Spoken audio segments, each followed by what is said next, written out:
The Blue Mosque was the victory of Sultan Ahmed in the 17th century.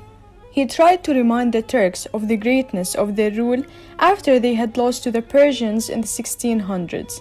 Sultan Ahmed then conceived a proposal to create a great architectural masterpiece as a monument to his commitment and belief, the Sultan Ahmed Mosque. The mosque is located in the middle of Istanbul in Turkey.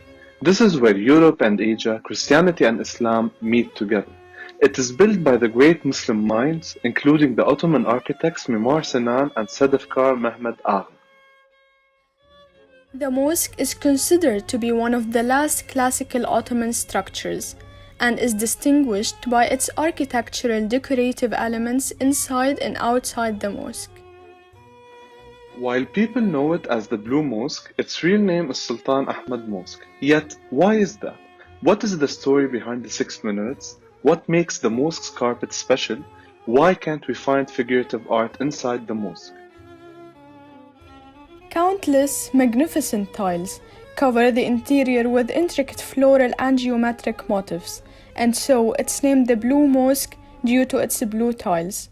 Blue is the most popular color in Turkey. It impressed the French people enough to call it the color of the Turks, or turquoise. The mosque is overshadowed by the majestic skyline of Istanbul, and it has 2 major sections, a wide centralized prayer hall topped by a central dome and a luxurious courtyard. The inner structure of the courtyard is a domed arcade, which is technically uniform on all sides except the entrance to the prayer hall, where the arches are expanded. From the inside, the central dome rests on delicate pendentives supported by 4 large fluted columns to support the dome on the rectangular base mosque. The outer domes can go up to 44.8 meters in height, and the inner ones are about 23.5 meters in height. There are about 20,000 beautiful ceramic tiles and 200 stained glass windows with intricate designs that confess natural light. The numerous windows give a spacious impression. Such windows were initially made of Venetian stained glass. Classic tile motifs, such as cypress trees, tulips, and roses, evoke images of a glorious paradise.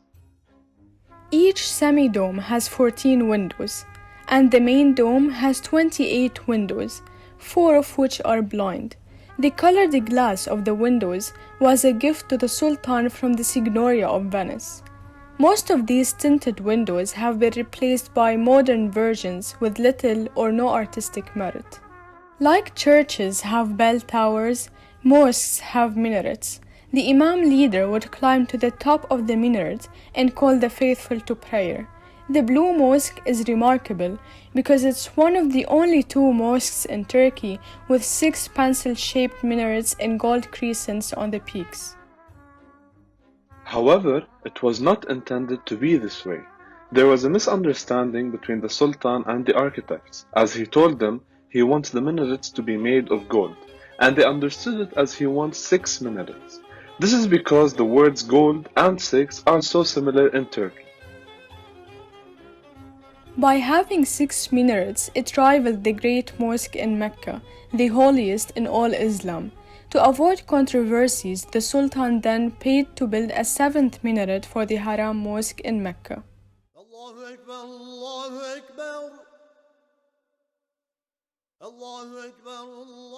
The call is always the same. Allahu Akbar. God is great. Witness, there is only one God.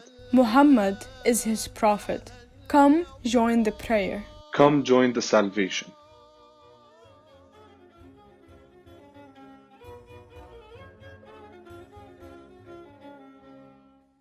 The most valuable feature in the interior of the mosque is the mihrab, which is made of a beautifully carved and sculptured marble, with a stalactite niche and a double-inscribed panel above it. Large ceremonial candles flank around the mihrab. To the right of the mihrab is a richly decorated minbar, or pulpit, where the imam stands when he delivers his sermon at noon on Fridays or on holy days. The floors are covered with carpets, which are donated by religious people and are often refreshed when they are damaged. Look closely.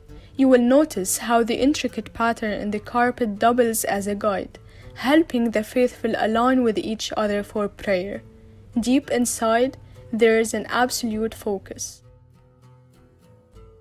You have to face the direction of Qibla and you're gonna say Allahu Akbar. The man like this and the woman like this. Like this. It means I put everything, my own plans, my business, everything behind. Right now I am in front of Allah.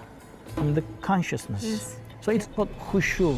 While churches portray people like this, Muslims believe that the representation of people in places of worship draws attention away from worshipping God, the only God. In mosques, rather than saints and prophets, we see geometrical designs in Arabic calligraphy. This explains why, traditionally, the Muslim world excelled at non-figurative art, while artists from Christian Europe focused on painting and sculpture of the human figures. Artful Arabic calligraphy generally shows verses from the Quran and quotes from the Prophet Muhammad. In the mosque, the main elegant decoration high above the prayer niche says, Muhammad and Allah. The details are gradually exposed like the pages of a precious book. The Sultan Ahmed Mosque is an important bridge between different cultures, which helped in binding the elements that made up the Ottoman Empire together.